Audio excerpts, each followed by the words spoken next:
Good evening, everybody. So whether you're like my wife and me, who have 3 bedrooms, 3 kids, and we're looking to upgrade, I think I know some people in the room here looking for an upgrade, or you are looking to downsize. I know a lot of people have looked in this market, sort of struck out with what's out there, and they are turning to maybe the idea of building new. So if you're considering building new and want to know how that compares to buying existing homes, you're in the right place. This is the Buy or Build seminar, so welcome. And hopefully our goal here this evening is by the end that you'll have clarity on your options for your next home. So first I'm going to introduce Brian. Brian here is with BLM Construction. He's going to be filling in the blanks on the construction portion. This is actually his brainchild. Fun fact, Brian and I went to school together. But he approached me about doing this, what was it, like 4 or 5 months ago? Yeah. And I field questions all the time. I think people, like I'd said, in this market, they strike out with what's going on in the marketplace right now, and they think, well, maybe I can buy a piece of land and build on it. And honestly, I have questions, or I had questions myself, so this has been clarifying for me, and hopefully you'll walk away with the same thing. As Brian and I were preparing for this, we sort of found that we had a lot of questions around financing. So we reached out to Traditions Bank, Rich Lowry, to see if he would help out and step in. He agreed to do it.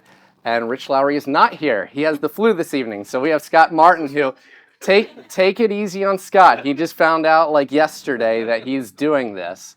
But he'll fill in the blanks, and we'll have a Q&A at the end that I think it'll be helpful to have him here to answer those questions. And I'm Nathan Kratzer with the Bridge team at RE/MAX Pinnacle. I think I know mostly everybody in this room. Do you guys want to sit up here? No, here, come on in. I might, if this doesn't interfere, I might just keep my water here anyways. That's okay. So anyways, I also have partners on the team here. Kelly, we got Kahea and Vicky. Is that it for agents? I said Kahea. So we'll do a Q&A at the end. I will say too, we're gonna try to keep this tight and keep it to like 45 minutes with a Q&A at the end. I'll welcome any like clarifying questions throughout, or maybe at the end of my section. And then I would say let's reserve kind of general questions, maybe things that we didn't quite go over, you'd like us to go over more. We'll save that for the end. And then we ask too that if you have questions like very specific to your situation that maybe doesn't benefit the rest of the room, why don't you just see whoever you need to talk to at the end of the presentation, or we can schedule a time afterwards to chat. So let's go to the next slide, Sue. First, I'm going to talk about the existing home market, followed by we're going to talk about building lots. And I think it'd be helpful for us to understand what the market conditions are. So does anybody here know anybody who has bought in recent history? We'll say the past year or two. Okay. What have you heard? Yeah, you know a lot of people. Sue would naturally know a lot of people. She works in business. What have you heard about the market? Rates are higher. Rates are higher. Okay. Did you say it's tough, Jake? Oh, it's tight. Okay. You said tough. Okay. Yeah. I think there's truth. So when you say it's tight, what does that mean? Okay. Good. So it's actually that's really the underlying condition for what the market has been, is a low number of inventory. And without getting into great detail, like the buyer activity has somewhat fluctuated, but we saw a very different market from about 2020 until 2023, and heard it's tough. And by tough, you mean as a seller? Okay, yes, Holly's a lender. Mm-hmm. Yeah, so I would say it's been tough for buyers. So go ahead and hit the next the bullet, please. Yes, next one. So also, in addition to what the current market is, next one. Nope, you skipped it. Okay, that's okay. I think it's helpful to know what the future holds, and nobody has a crystal ball here, but what we're subscribing to is right now, rates are high, Scott, what are rates right now? Do you have like a 30-year conventional? 6.5. So, and they were peaked at about 7.5. So they're starting to come down, and the buyer activity really didn't taper off during that time period. And so we think as these rates fall down, there's a lot of pent-up demand that's going to just increase the buyer activity, and we're going to probably see similar conditions to what we saw like in the 2021 market. So go ahead and hit the next bullet point. So we're going to talk about existing homes first, and we're going to frame this in terms of what the experience is, what the cost is, and what the time is. So first, for experience, go ahead and hit the next bullet, Sue. I have some fun memes here, and for some reason there's not, the text isn't showing up. If you hit the next button, does it show up? So this says worth 100,000. Space? Yeah, go ahead and hit space. Accurate.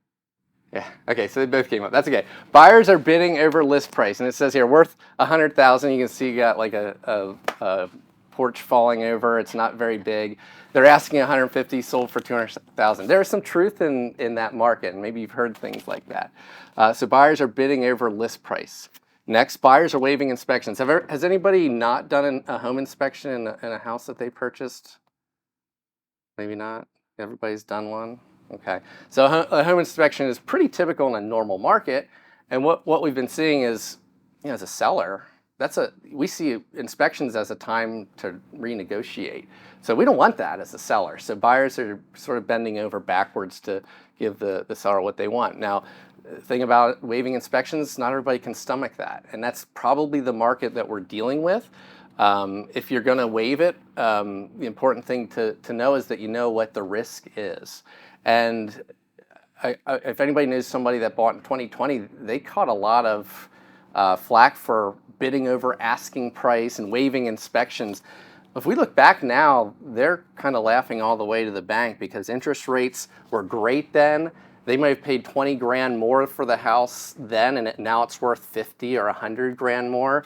So it's interesting. Hindsight has proven that to not be a foolish decision. Next slide, please. We got two more market conditions. Buyers are offering appraisal waivers and guarantees. This one probably needs a little more explanation. If we take that previous slide with the home that's worth 100,000, what does that mean it's going to appraise for? If it's worth 100, so maybe. If we say it's worth, an appraisal should determine that it's actually the value that it is worth. So it should be for 100.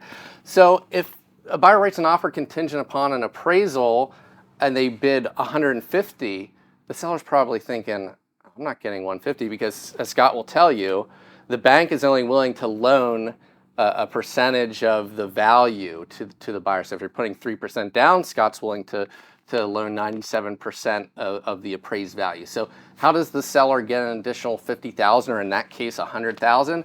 A buyer ponies up and saves that much cash to pay that much more. I'm not saying that is what has to happen if you're going to buy in this market. It's not that extreme, but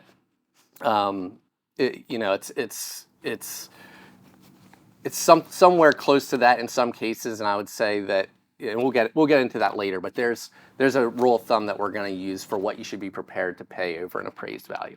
And next, Sue, buyers are acting quickly. So have you guys heard this truth about the market? So interestingly, right now, median days on market, 9 is actually representative of the Lancaster market, 12 of the York market.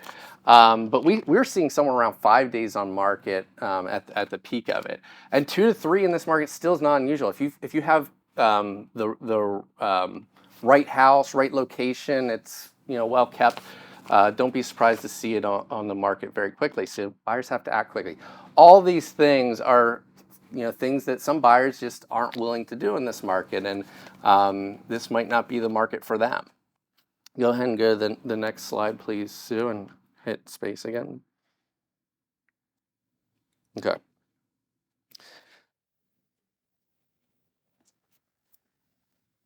Okay, so we discussed these 4 things. Next slide, next point, please, Sue. Okay, so now we're going to talk about the cost. So when we talk about cost of the home, there's actually the cost of the home itself, and then the cost of buying the home. So the cost of the home itself, we looked at data, recent data, and the median price per square foot, and this is going to be important to compare to what Brian is going to deliver later, but the price per square foot is around $200 per square foot. So if you're looking at a move-up house, like your 4 bedrooms, 2.5 bath home, probably 2,000 to 2,500 square feet, that's going to be about a $400,000 to $500,000 house. If you're downsizing into something that's like 1,250 square feet to 1,500 square feet, that's going to be around 250,000 to 300,000. That'd be kind of like your typical rancher. So cash out of pocket, then go ahead and hit space, please, Sue.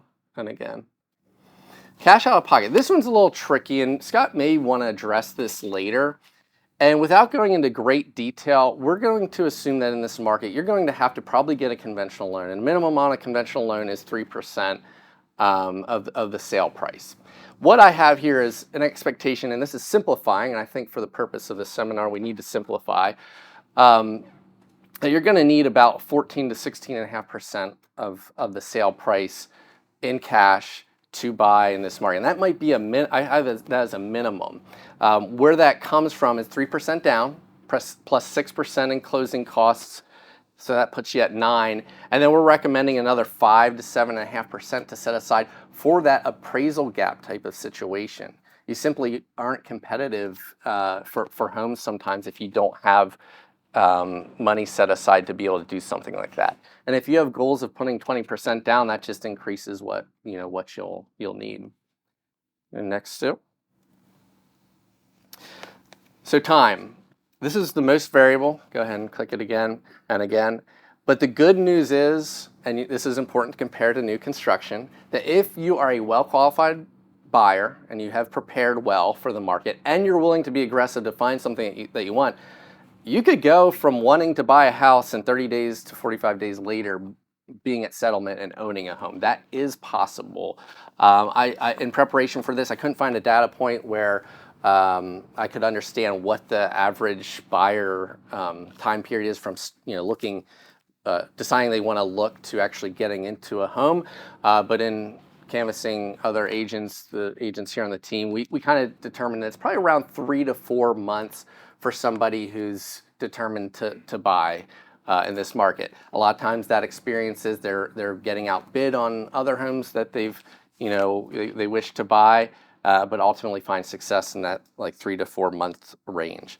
That being said, I also have buyers that have been looking for 2, maybe even 3 years. I feel like I've had some people from that COVID era who are still kind of looking and have slowly written offers on homes throughout that period. Go ahead and go to the next slide. And again. So now we're going to apply that same framework of looking at the experience, cost, and time to buying land. So everything we've discussed at this point about like what we've kind of known the market to be is really around existing homes. Buying land is actually very different. And just like we discussed the market conditions for buying existing, I want to discuss buying land and what those conditions are. So I'd said median days on market is 9 to 12 days. And for building land, that number is much higher. It's actually at 57 or 54 days on the market. That's drastically different. Also, we didn't talk about this metric with existing homes, but there's months worth of inventory. And that's basically what does the inventory look like in comparison to the buyer activity. And on existing homes, it's 1.3 months worth of inventory. We consider that to be a seller's market. Anything 3 to 6 months worth of inventory, we consider to be a healthy market, neither buyer nor seller. And as far as land goes, we have 5.4 months worth of inventory, a balanced market. That's very much unlike the existing home market. So what does that mean? Go ahead and click Sue. And again. So we have more opportunity for due diligence, inspections. Now, I won't go into great detail about what inspections you can do as a consumer buying land, but checking to see if if you can drill a well there, you might do that as part of your due diligence. You might test for the septic as part of your due diligence.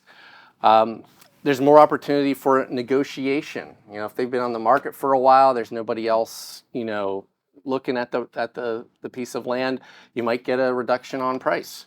You might be able to get them to pay some of your closing costs. Hit it again.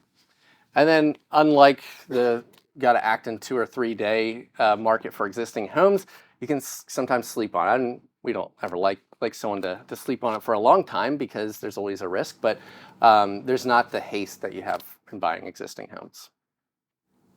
So now we're going to look at the cost.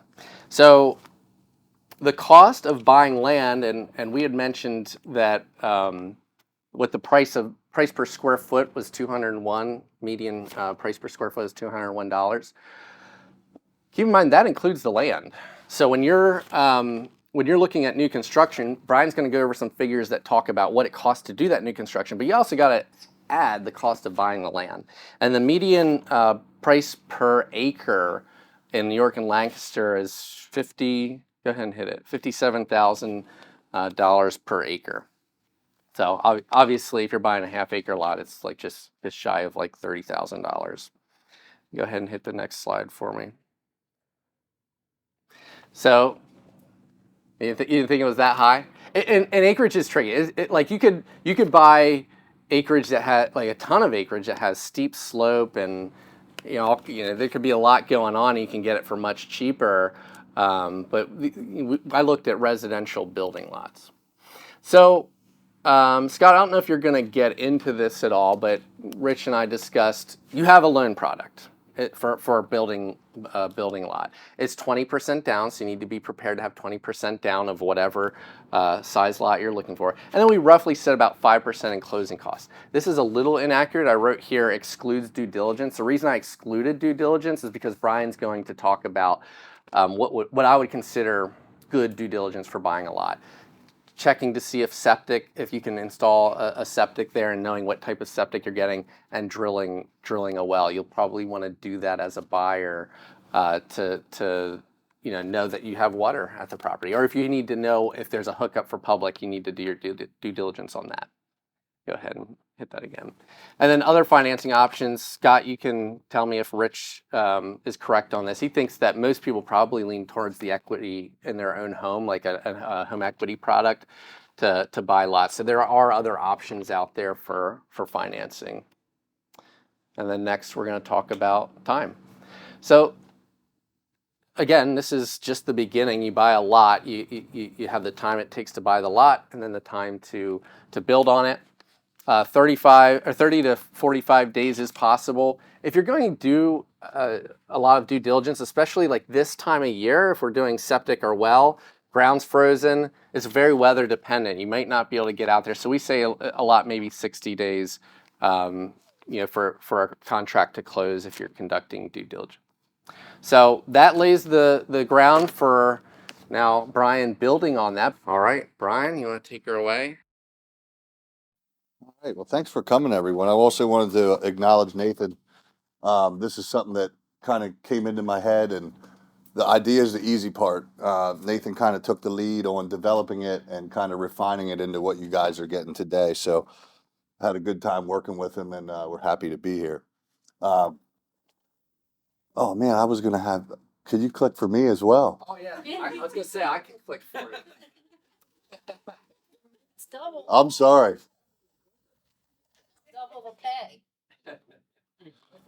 It will be less clicks. I have it's just per page. Okay. So kind of like Nathan was talking about, things that you want to consider if you're going to buy a lot and build on it, right? You got your water, sewer, and electric. So if you're buying a lot that doesn't have anything on it, okay, so you're going to have to probably get a transformer, run a line in through Med-Ed.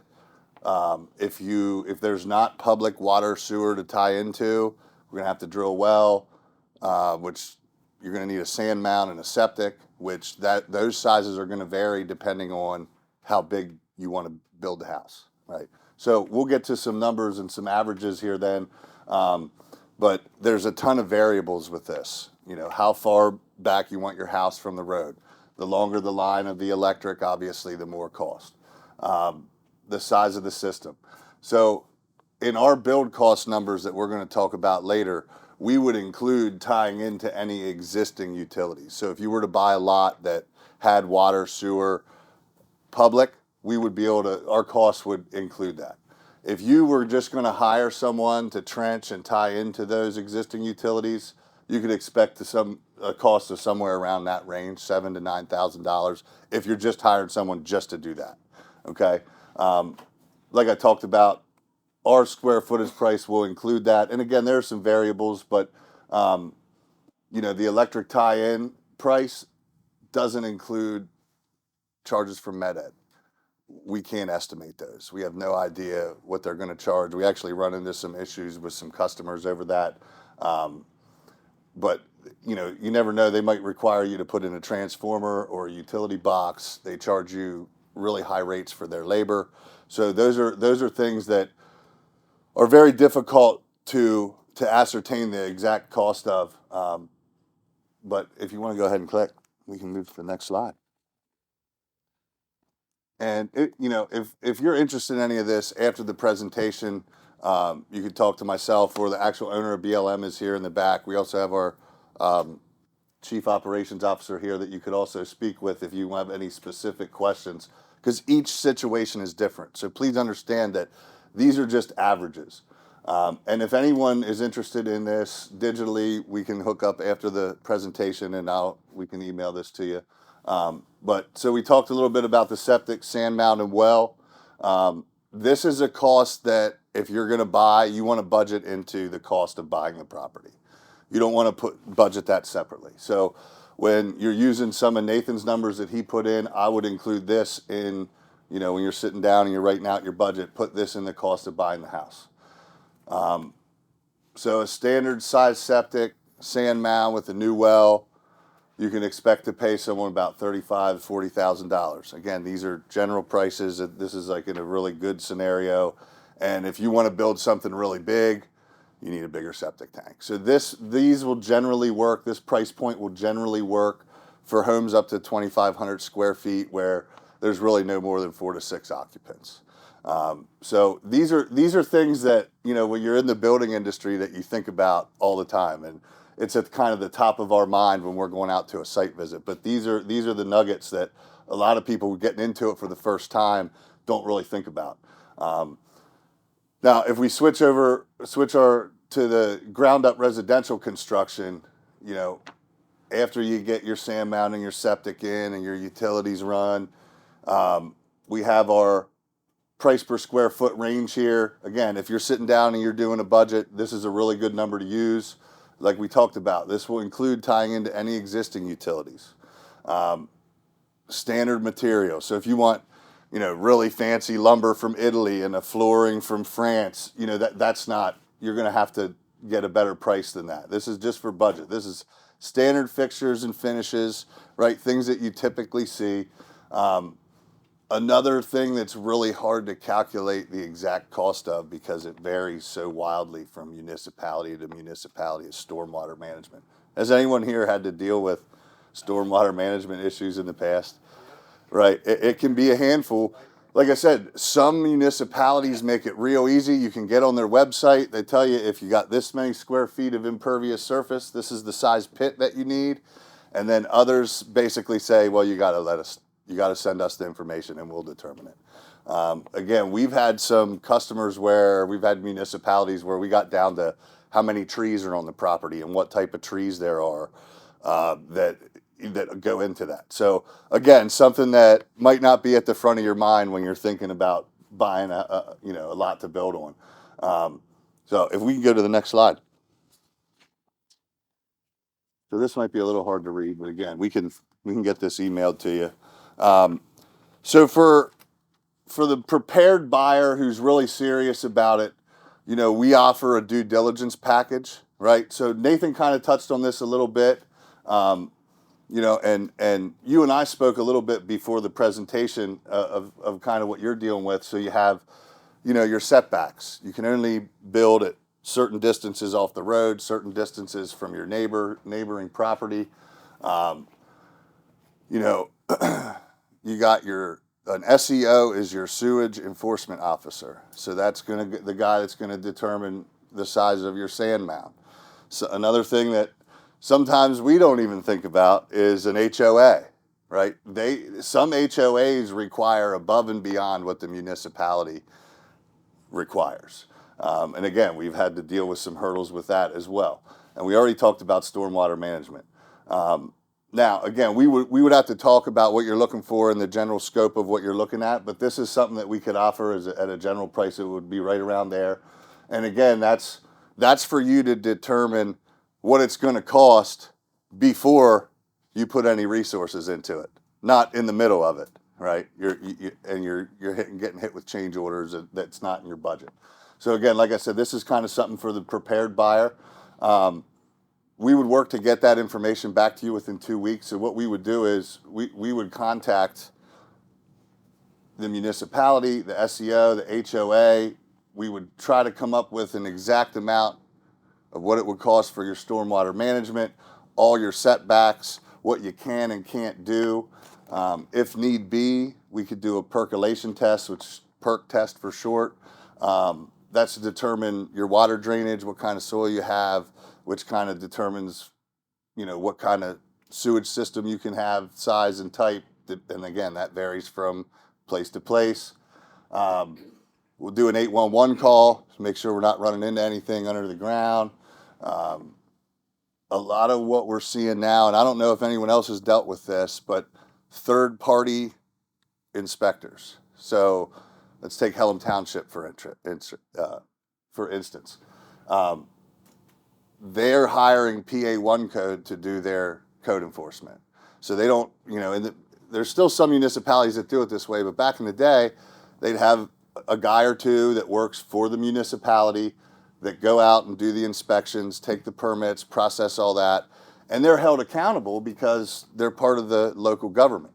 Well, now they're kind of subcontracting those services out to these third party, and they're a business, so they need to make money. So we're running into, they're requesting more information from us, and we're not saying that they're being surreptitious or anything, but they get to bill for that extra time, right? So it behooves them to ask for extra questions, and this is why it makes sense for you to know everything beforehand, as best as you can. So again, like we talked about, get in contact with the SEO, HOAs. This is something that, again, if you're interested in, we could talk about your specific needs and maybe even do a site visit and see what we can do for you.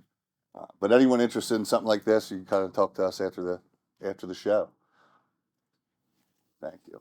A lot of what we hear too from site visits are people are wanting to age in place, or they have elderly parents that they're transforming, say, a garage into a living space for their elderly father or mother, or they got kids that just won't leave, and so they build an addition so that they don't have to deal with them so intimately, we'll say. And some folks we run into, like Nathan mentioned, they've been looking for homes since COVID, and they can't find anything. So many things have to line up perfectly for you to close on the loan, and there's so many things that can happen. So they just haven't had any luck. So we get a lot of calls like, hey, if we can add the square footage that we're looking for, let's get a budget cost on that. So folks don't usually want to spend $4,000 up to $4,000 on architectural drawings, where you want your toilets at, how's it going to hook in, all the little details. If you want tile, what kind of size doors, size windows, how much siding, roof, etc., framing.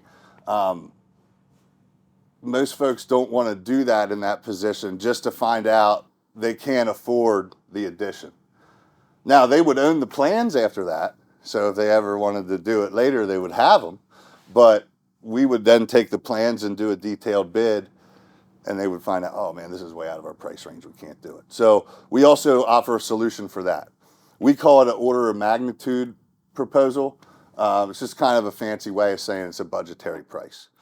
Again, in construction, there's so many different variables, so we would have to discuss what you're looking for.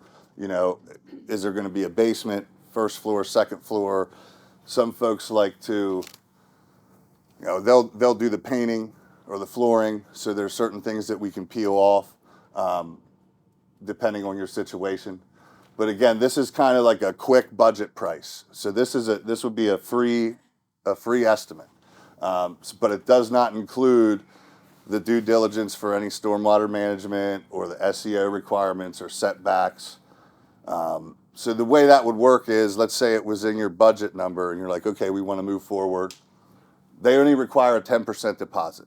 Usually it's a 30% deposit. If anyone's asking you for more than 30% for a construction deposit, that's illegal. So just a little tidbit there.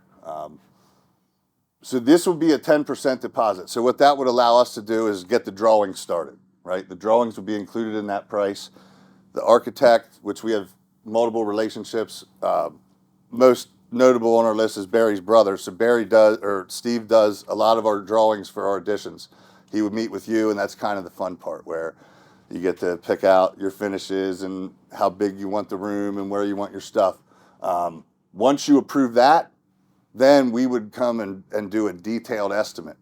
I think we sold about 14 order of magnitude jobs over the last year, and we're within about 5% variance of the order of magnitude price. And that's even sometimes, that's with people changing their ideas from in between drawings to the estimate. So we're pretty proud of that. I mean, I think that's pretty dang good. And so then you would approve that estimate. At that point in time, we would submit for permits. Once permits are in, we would begin construction. The pricing for something like this would be, again, budgetary. 220 to 240 would be a good budget price to keep in mind. Again, there's a lot of factors, but if you're interested in something like this, you could speak to us afterwards. Give me another click. So timelines here as I'm wrapping up. This is important. And also there is a quick fact sheet over here that does have some of this information, not all of it, but feel free to grab one of those. Typically drawings we take up to 8 weeks. So there's a lot of back and forth. Could be quicker. But if you're budgeting your time, I would use these numbers. Permitting could take 4 to 6 weeks. They tell you 30 days, but again, with what I discussed earlier with the third parties, we've been having some longer timelines on that. Selections, and again, that's based on you. Some customers, they take forever to get back to us on their selections. We actually had to institute a deadline. So we put 2 to 4 weeks. You wouldn't believe it. You wouldn't. So 2 to 4 weeks on that, and then if you're doing an addition, you can figure about 12 to 14 weeks of construction time, and then the ground up residential takes a little longer, 16 to 20 weeks. As I'm about ready to pass it to our guy from Traditions over here, Scott, we have the financing piece. This is something that's very important. Again, this should be the very first thing that you think about when you want to do a project. How are you going to fund the investment? We offer Green Sky third-party financing through, it's on our website, and we've had great success with them. We love them. That's based on credit worthiness. So if you got really good credit, we have people getting some pretty competitive rates. But at our average job size of about $35,000, people don't have that money laying around in the bank. You need a loan. You're getting a loan. You're funding it somehow. So you need to think about how you're going to do that. So Scott's going to talk about some options that you can think about for funding your investment. Hello, I'm Scott, York Traditions. So you kind of left it off at 35,000 for average. Was that? I walked out for a second. Just Okay. our companies. Were you talking about like a renovation loan or? Well, an addition, renovation. Okay. Yeah. All right, stepped out for a second. Bad time, I guess. So I'm just going to take a broad stroke on the financing and let you guys ask some questions because everything's usually specific with financing. For construction loans, you put 5% down. That's pretty much across the board minimum amount you need down. Now, if you buy a lot, that equity in that lot, whatever is there, you have to put 20% down or buy it in cash. That equity is there is going to go towards that 5% for the whole picture. So if you buy a $50,000 lot and build a $150,000 house, you're at $200,000, and you need 5% in the transaction of that $200,000. Okay, and it's real simple. It's not much to it. Typically with construction loans, you'll have a series of draws that come out to the builder as requested, usually 5. At the end, you go through what's called a modification. With us, you only settle one time. Settle once up front. You borrow the $150,000, goes into an escrow account, waiting for BLM to pull it out. They pull it out usually on 5 draws. And at the end, you go through a modification. At that time, you can get your 30-year fixed rate. Up front, we offer an ARM rate, and the ARM rate's about 7.25, 7.5 right now. Depends on how long the construction term is. But then after that, you get to firm it up 60 days out from completion. So wherever the rates are at the time, you can lock in that rate at that time. And that's it. There's really not that much to construction financing. I mean, there's a lot of questions you might have, but usually the questions are really individual questions.